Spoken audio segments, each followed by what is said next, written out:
Hey everybody, it's Ginger, and we are on the set of Outlast, and I know I haven't really made much of a progress video in a long while. I know I haven't done anything like that, and that's because I had been working very hard on school and stuff, but we're 3/4 of the way through my school year, so not a lot more is to come in terms of school, because normally when you get to about this point, there's like one more unit to finish, and then you take the state tests and things mellow out. So we're doing pretty good, and a lot of the series is actually going to be produced during the summer, I've decided. But I haven't made any this is my progress, I did some more things sort of video, and today I feel like I'm ready to share more progress. And a little quick just update on the Ghost Hunters series. I am also working very hard on that. I have most of the first episode edited. I just have to clean a couple things up. And it should be out very soon. It's just I have a bunch of school stuff to do because I'm at that, oh no, it's the end of the 9 weeks and I have nothing done sort of crunch overload. So that's kind of why I've been neglecting the channel a lot, because I've had a lot of homework and stuff that I probably should have done far before now, but I didn't do, so that's that. Whoops. But what I'm going to do today is go ahead and showcase my characters and tell you a bit about their personality. I'm not going to tell you everything because I don't want to give you spoilies, but I will tell you what I can. Okay, so this character is Willix. I plan on adding her to my amino page very soon, but there are a few more things I need to refine about Willix, but I have an idea of who she is. Now, I knew going into this project, I did need a couple characters who actually had at least half a brain, because these characters will be thrown into a very difficult and pretty much impossible situation that I couldn't even classify this as realistic fiction, because this it could happen, but the chances are just so slim. But for this character, I decided I think I'm going to make her my smart one, because, I don't normally plan out my characters, I just discover them. I just think about the character, I think about what I want them to mean in terms of the other characters, and I've just kind of discovered that Willix is a lot smarter than what I planned for her to be, and I feel like Willix is going to be one of my smarter characters. She has a pretty kind and charming personality, and she is probably going to be one of the alpha females, so to speak. She's not a very submissive person. She does like to take a bit of control. And I feel like I might make her one of those characters who gets very power hungry and eventually maybe tries to take over her group, but I'm not sure yet. That might not happen. But that's what I kind of see in the future for Willix as a character. So yeah, that's Willix Lexington. That's kind of what I have for her. And she is going to be a pretty key character, but they all are. A lot of them are going to be key players. The very next character I have for the series is Colton. Colton is the same LPS as Tom Dawson from LPS Popular, so I'm sure you all recognize Tom, but I was originally going to just keep his name as Tom Dawson, but that is Sophie Garrett's branding. That's not my own branding. I'm not Sophie, and I don't want people to associate Colton's personality with Tom's personality, because while I did use Tom's personality as a bit of a base for Colton, it just totally deviated. Colton is so different from Tom Dawson. Colton, I think, is actually going to be a bit more like a Sage Bond if we're talking in terms of popular, but still, even in that perspective, different from Sage even. So, what I imagine for Colton is I kind of imagined him to be not a male equivalent to Willix, but he did turn out to be a lot like Willix. There are some distinct differences between them, though. For example, Willix is pretty good at being a level-headed thinker. She's pretty good at seeing everything rationally, weighing different decisions. She's pretty good at decision-making, while Colton, on the other hand, is pretty bad at decision-making. He's just not very good. In fact, he's actually written into the first episode. Let me see if maybe I can find a quick excerpt or maybe something to show a bit more of his personality. Yeah, Colton is... See, he likes to try. He likes to throw out different ideas, but in the end, Willix likes to shoot him down because in the end, Willix is super duper alpha female. And Colton, on the other hand, is an alpha male, but he's just bad at being an alpha male.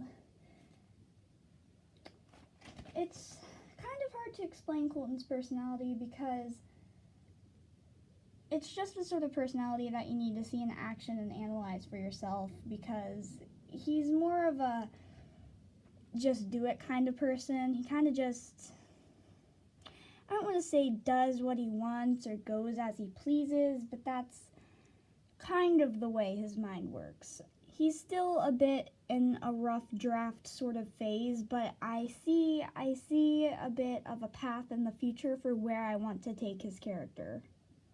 Okay, so my next character was Kira, and honestly, I've just completely neglected Kira. Fun fact though, Kira was supposed to be the main protagonist, like she was going to be the main character, but after a while, I don't know, I just neglected her, and I just honestly forgot about her, and I still don't know much about Kira whatsoever as a character. I don't know where I want her to come in the series at, or what purpose she is going to serve. Kira's very mysterious to me, and I'm not saying that because there's like a secret plot twist about Kira that I don't want you to know or anything. I honestly just have neglected her. I just don't know a lot about her. I just kind of have her written in as one of my characters, but I just haven't found a need for her yet. I'll probably have her come in some sort of cutscene and take it from there, but I'm not sure what I'm going to do with her yet. So this is my next character, Duke Dawson. I just kind of wrote him in the same way I wrote Kira in. I just don't know that much about him.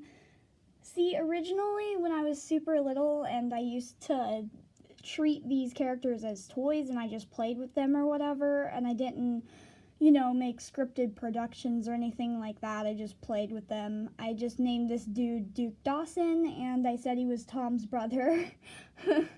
I was a weird kid. I don't know. I just always thought it'd be awesome if Tom had a brother. I don't know why. But I just never really changed Duke's name simply because I don't know. The more I used him in actual scripted productions, the more his name made sense to me, and it kind of just became something he had adopted over time, so, yeah. I might change his last name once again so that he doesn't get linked to LPS Popular or anything like that, because obviously he's not even a canon character. I just kind of was like, an 8-year-old, and I was just all like, oh, Tom needs a brother, so I'll just, yeah, I don't know what I was thinking at the time. But in terms of Outlast, originally Tom was going to take the place of Colton and have Colton's personality, but I gave it to Colton instead, simply because he just looked better, like, as a character in general. He has a better paint job, and, since I've had this dude since I was, like, oh my gosh, like, 6 years old, he's all banged up and stuff. Which, for a series that's supposed to take place in the woods or whatever, that isn't such a terrible thing, I kind of decided over time. But, I'm not sure what place Duke is going to take. But that's Duke. He's a character. These two characters here, I'm just going to introduce in bulk because they don't have names, but they both have a similar purpose. the Calico Cat was going to be Corbin, but then I changed the Calico Cat and I swapped them. You'll meet Corbin later, but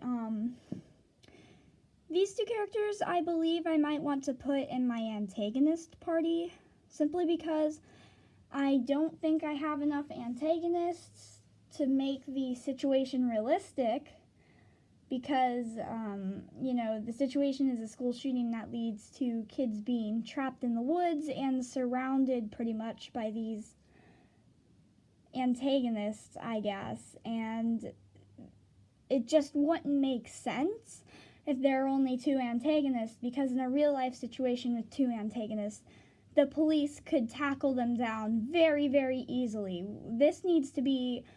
For this to make any sort of relative sense, I need a very big antagonist party. My antagonist party needs to be very large, and they need to have a very good motivation for what they're doing, because nobody wakes up and decides they're going to do what the antagonist party is doing. So there needs to be a very good reason, which I already have written out and stuff. I'm not going to tell you, obviously, because haha, spoilies, but let that be known. This character here, her name is Corbin. She is the tuxedo cat that I told you about. She got swapped with the Calico Cat. Originally, the Calico Cat was Corbin, but not anymore. And yes, there's a reason why I had to swap them, but you're not going to know that for quite a few episodes. But it'll make sense eventually, because I do plan for the viewers to pick up on it before the actual characters do. But, this is Corbin. Corbin is pretty quiet, kind of just shy. I don't want to say shy, because she can talk to people. She's able to communicate. She just doesn't really prefer to. She kind of just likes to march to the beat of her own drum. She just feels uncomfortable when other people talk to her. She feels confronted. It just makes her anxious in general. She doesn't like it. But she's pretty witty, generally speaking. She's pretty smart. I don't know that I'd pin her up to Willix's level, but there is a level of wit to her that other people don't realize or see. She has a lot of layers. Corbin and Eris are my two most plotted out characters. I mean, I know those two characters inside and out. Those are the characters that I know the most about. But that's Corbin. She is a protagonist, and yeah, that's about all there is to Corbin, but she's going to be a fun character. Next up, I'll just get Catherine out of the way by talking about her. I know I have her attached to the stick, but I'm not going to bob her head because I'm just lazy. I don't feel like it, but this is Catherine. She's like the most iconic mascot other than the ginger cat, obviously, but Catherine, in every series I'd ever used her in, she was always a goody-goody girl. She was really nice and sweet and quiet, but I decided I wanted to deviate from that to show that Catherine is a character all in her own. She can be anything I make her be because she's plastic. And yeah, so I decided Catherine is actually, you're going to meet her in the first episode. She's actually skipping class in the first episode, which isn't a big spoiler. You're going to see that anyways. It's the first episode, guys, so that's not a big spoiler. But anyways, she just doesn't really care that much, She'll skip class if she feels like it. She'll talk back to a teacher if she feels like it. She doesn't like authority. She doesn't normally take charge herself. She just doesn't like other people who take charge, but she isn't passive. She's very assertive. She will tell you whatever the heck she wants you to know. She doesn't really care if you don't like it, because she wants you to know anyway. So that's kind of her character, and I actually really fell in love with her character. I'm not like her at all, but I just think her character is really cool, and I don't know. I had a lot of fun with planning Catherine, and I think she'll be an interesting character. I do have a bit of a vision for where I want to take her in the series, and Catherine is going to have an entire character arc of her own if I end up following through with what I want to follow through with, and I think from start to end there'll be some drastic changes in Catherine, and I think it'll really be an interesting separate subplot that I am very excited to execute, because if I can get it right, I think she'll be one heck of a character. These two characters here, I had to lay them on their sides because they simply refuse to lay flat. I don't know why, but they are Lynn and Riley, and they are actually twins. Riley is this one right here, and Lynn is this one right there, but I feel like you probably could have even guessed because, I don't know, it just makes sense for them. Riley is pretty outgoing, she's extroverted, she talks a lot, and she just, she speaks what's on her mind. She does have a filter. She's not like Catherine. She has a filter. If there's something she knows that probably shouldn't be said, then she won't say it. But, she does agree with the whole the truth hurts sometimes sort of thing. And if she has to say something mean, then she will, but she doesn't typically like to. Lynn, on the other hand, is completely different. I mean, even her name kind of encompasses the introverted sort of aura, I think. Like, when I think of somebody named Lynn, I think of somebody who's very quiet and keeps to themselves and likes to read. I don't know why, but that's what I think of, so that's what shaped Lynn's personality. They're not polar opposites, the two. They do have a lot of common ground between them, but they're pretty different. I have never had a set of twins in a series ever before, so I'm really excited because I'm not going to lie. The future of these two characters, just trust me when I say it's going to be really fun. I have plans for these characters. I mean, I have them all planned out, and these two characters, whoo, they're gonna be fun. These two are probably going to be, at least for some sort of the plot, they're going to pose as the main characters, but the thing is, everybody gets to be a quote-unquote main character at some point in time. Every character has their own little or big character arc, depending on who they are.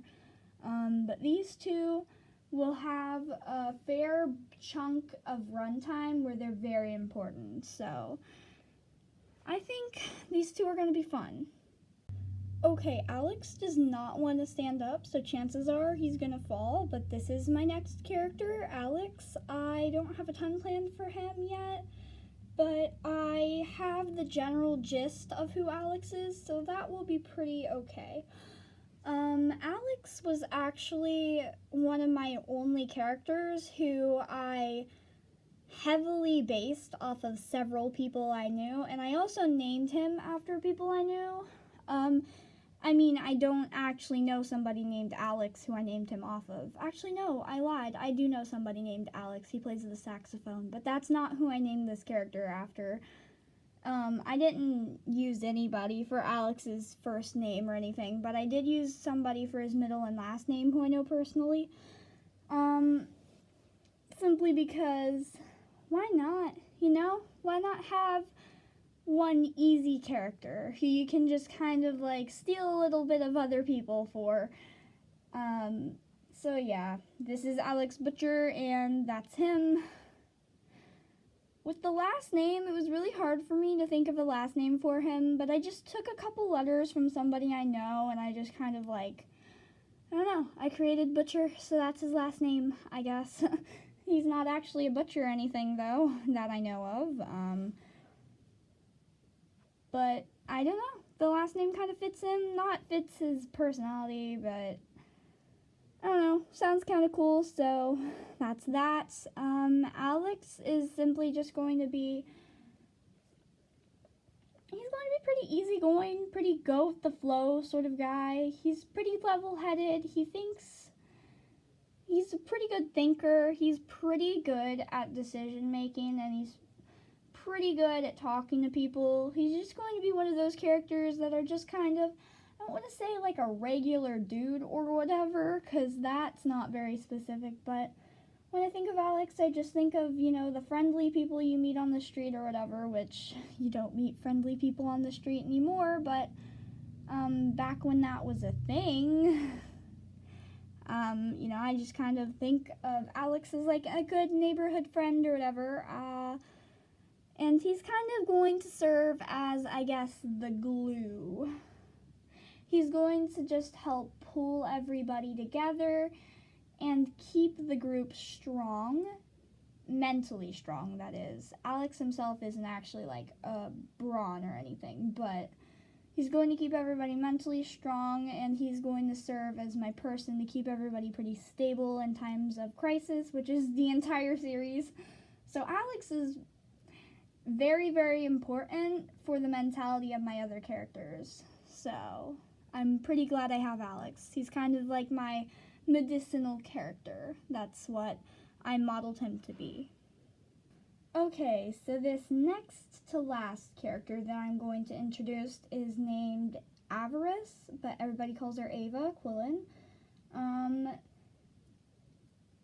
Avarice is she's not identical to Catherine, but I do compare her to Catherine a lot.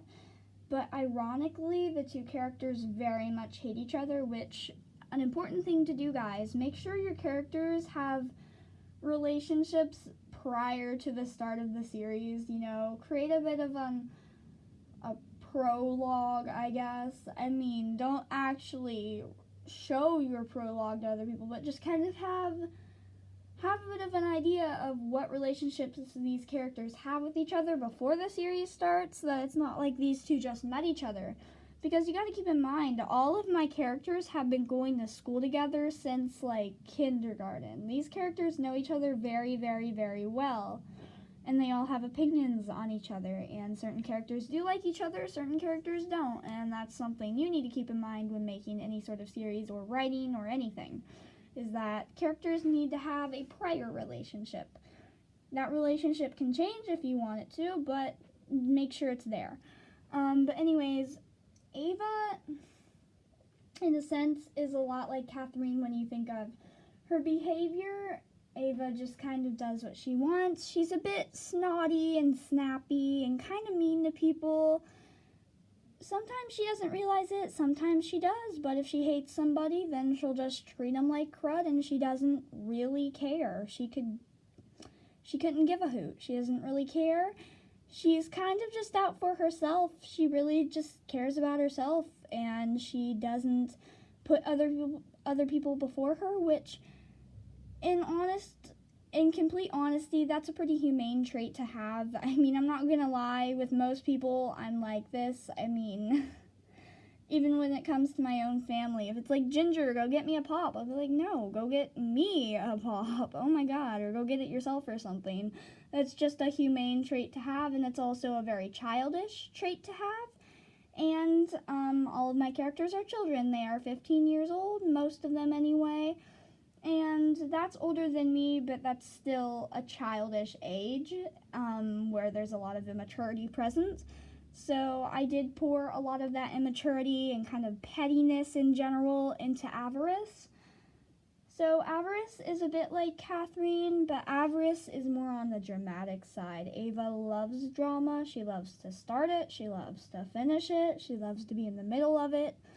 She just thrives there. She enjoys that, which I can't personally resonate with it that much, but you can't make your characters just like you. You gotta make them different. So I gave Ava some interesting traits of people that I've met and I've known, and I just decided, hey, we'll let Ava be like that.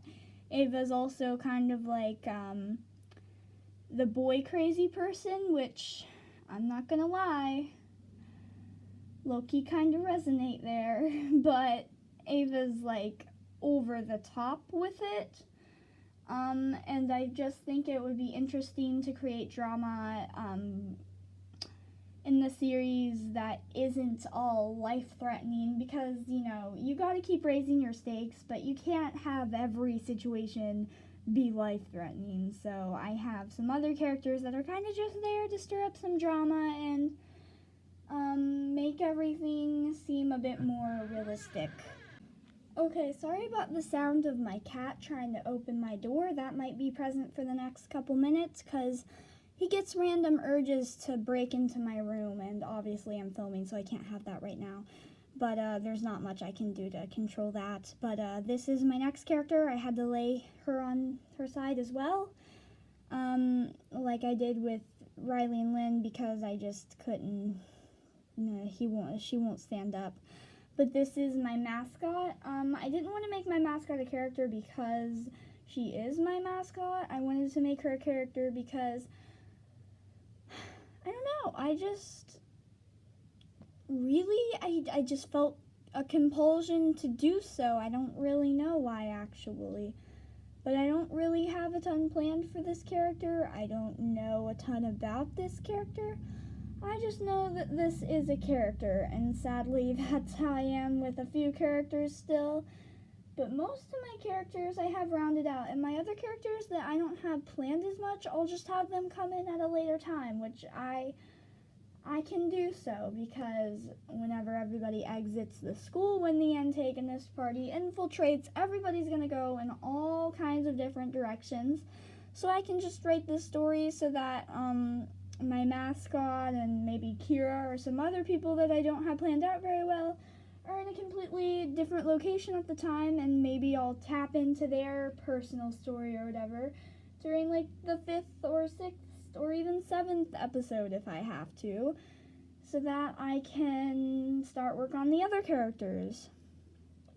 So if you're thinking, oh my gosh, Ginger, this is a huge issue, you don't know all of your characters yet, it's not. I can work around this, and it'll be fine. And in terms of Ghost Hunters, first of all, it's a candid series, so nobody's a character or whatever. I know everybody personally, but once again, you know, I also need time to edit that, so I am doing a lot of editing out the butt. But it's all going to be worth it. So anyways, guys, that's really it for today's video. And I hope that meeting all of the characters kind of helped you, I guess, believe me when I say I'm making progress, because I swear I am. It's just slow progress because there's so many other things that I have to prioritize. And I don't want to prioritize the other things, but I just have to in order to be successful in my educational life, and that's super important to me. But YouTube is also very important to me, and I promise, whenever I get my time, I will work my tail end off, okay? So that's all I have for today. Bye! Wait, no, sorry, I lied. This is Eris. She is my main antagonist, so she's actually super important to introduce. Eris is the person who kind of kick-started the entire plot to terrorize all of these kids and whatever. And I will say, she does have a pretty good reason inside of her head to do what she had done. Obviously, it's still very wrong and inappropriate to do, but, you know, I can understand why she feels this compulsion, and I can understand why she feels all of this pent-up anger. And that's very important with an antagonist. They need to have a pretty realistic reason for doing what they're doing. And very, very luckily, very, very fortunately, I was able to do that with Eris.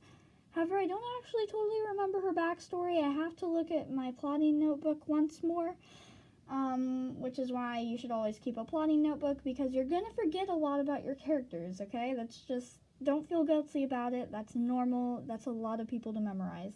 So keep it in a notebook. But yeah, that's Eris. Okay, bye for real.